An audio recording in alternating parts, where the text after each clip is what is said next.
Triumph announced a bunch of new bikes today on the first day of EICMA in Milan, including a new Thruxton RS and the Bobber TFC, but in this video we're going to take a look at a pair of special edition bikes, the Bud Ekins T100 and T120. But first, a quick recap on why Bud Ekins is such an iconic figure in Triumph's history.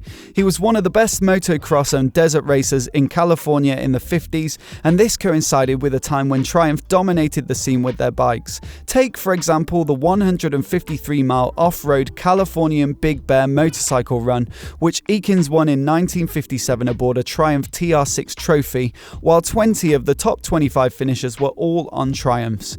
Ekins' racing success led him to open a Triumph dealership in North Hollywood, and he quickly attracted a sizable customer base that included up-and-coming actors like Paul Newman, Clint Eastwood, and Steve McQueen. Ekins struck up a friendship with Steve McQueen and introduced him to the desert racing scene, often competing together with McQueen using another name to conceal his identity. In 1962, McQueen recommended Ekins as a stunt rider for the filming of The Great Escape, with Ekins eventually performing the famous jump scene on a 650cc Triumph TR6 trophy, owing to the fact that McQueen wasn't permitted to do so by the movie's insurers, much to his frustration. That iconic scene led to a 30-year career of performing stunts in Hollywood for Ekins, whilst maintaining his dealership business between film projects. So it's with these two bikes that Triumph hope to celebrate the iconic name and legend of Bud Ekins.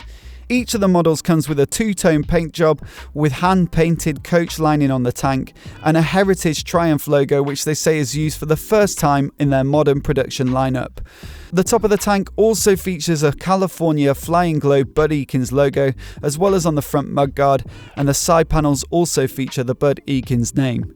Triumph have also added some premium spec finishing items to the bike to elevate it as a special edition, with a Monza fuel cap, LED indicators, diamond nailed grips, bar and mirrors, and dedicated black engine badges. The Bud Ekins special editions will also come with a collector's certificate of authenticity, signed by both Triumph CEO Nick Bloor and both of Bud Ekins' daughters, Susan and Donna Ekins. For the right collector who has a soft spot for this era, it makes a pretty special bike indeed, but for the uninitiated, here's a quick run through of the bikes that lie beneath. The T100 uses the 900cc variant of the high-torque Bonneville parallel twin, producing 54 horsepower and 80 Nm of peak torque.